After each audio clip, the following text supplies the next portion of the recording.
द्वारका कुठं आहे? बरं चालेल मग तुम्ही दोघं द्वारका जाऊ, आम्ही हे करून पुढच्याला सुरू.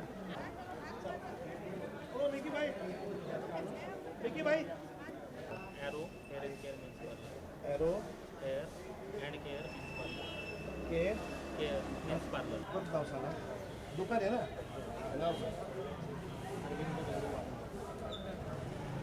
एकता नगर ज्या ठिकाणी काल 15 फूट इतकं पाणी साचलेलं होतं, आता पाणी ओसरल्यानंतर या ठिकाणी स्वतः राज्य सरकारची जे टीम आहे पंचनामे करण्यासाठी या ठिकाणी पोहोचलेली आहे.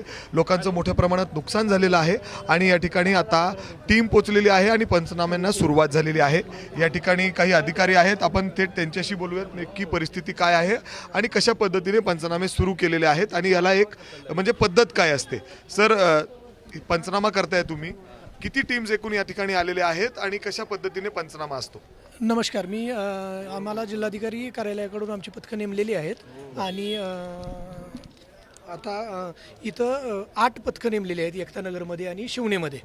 तर आता आम्हाला पंचनामा, आम्ही प्रत्येक फ्लॅट असेल किंवा दुकानं असतील जिथं जिथं पाणी गेलेलं आहे, जिथं जिथं नुकसान झालेलं आहे त्यांचं पंचनामा करून आणि त्या मालकाचा जबाब घेऊन प्रशासनाला सादर करणार आहे. साधारण हे फॉर्म कसं असतं तुम्ही भरताय, आम्हाला सांगा जरा, म्हणजे लोकांना इथं कळेल की कशा पद्धतीने त्यांचं नुकसान झालंय, कशा पद्धतीने त्यांनी माहिती द्यायची आणि काय काय तिथं त्यांना मिळणार आहे.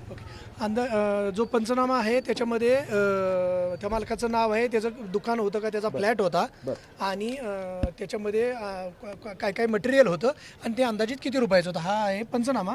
आणि जबाबामध्ये जबाब जो आहे त्याच्यामध्ये थोडंसं डिटेल आहे की नुकसानीमध्ये समजा अन्नधान्याचं नुकसान किती आहे, कपडे किती आहेत, इलेक्ट्रॉनिक वस्तूंचं काय नुकसान आहे, कागदपत्रांचं काय नुकसान आहे, असा हा जबाब आहे. असं एकंदरीत पंचनामानी जबाबाचं स्वरूप आहे. बरं सर, आता या दुकानामध्ये तुम्ही आलात, या दुकानामध्ये संपूर्ण नुकसान झालेलं आहे.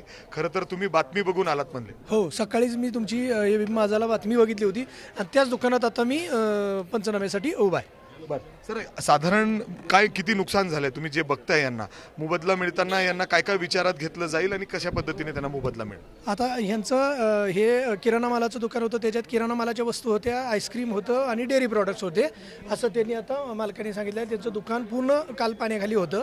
साधारण 8 ते 10 लाख रुपयांचं नुकसान आहे असं त्यांनी आपल्याला सांगितलेलं आहे. आपण त्याप्रमाणे पंचनामा जबाब करत आहोत.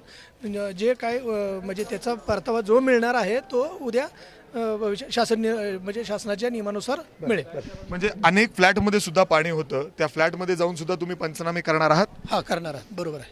म्हणजे तिथं काय काय मिळणार आहे त्यांना? तिथं पण असं त्यांचं ज्या वस्तूंचं नुकसान झालेलं आहे त्याचं आपण रिपोर्टिंग करणार आहे आणि त्याच्यानुसार मग शासन जे ठरविल ते त्यांना मिळेल. अगदी सर, आपण बघू शकतो हे सुद्धा सोबत अधिकारी आहेत, सगळं पद्धतीने ते पंचनामा या ठिकाणी करतायत, माहिती घेत आहेत आणि आपण बघू शकतो पंचनाम्यांना सुरुवात झालेली आहे. अर्थातच लोक सकाळपासून या ठिकाणी प्रश्न उपस्थित करत होते, मोठं नुकसान झालेलं आहे आणि मागणी करत होते की पंचनामे केले जावेत जेणेकरून सरकारकडून त्यांना मदत या ठिकाणी मिळेल.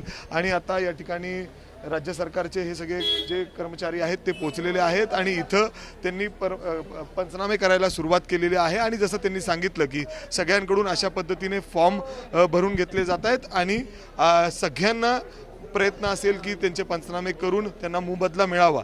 तर दुसऱ्या बाजूला आता इथं ज्या पद्धतीने सगळं अस्तव्यस्त आहेत त्यांच्या मदतीसाठी देखील आर्मीची टीम या ठिकाणी आहेत, ते देखील या ठिकाणी फोटो काढतायत, ते देखील रिपोर्ट करतायत आणि लोकांना जाऊन ते मदत देखील करतायत या ठिकाणी. अशी परिस्थिती सध्या पुण्यातील या सगळ्या सिंहगड रस्त्यावर जिथं जिथं पाणी साचलेलं होतं तिथं आपल्याला पाहायला मिळते. कॅमेरामॅन अमोल गवाळेसह मी मिकी घई, ABP माझा, पुणे. ABP माझा, उघडा डोळे बघा नीट.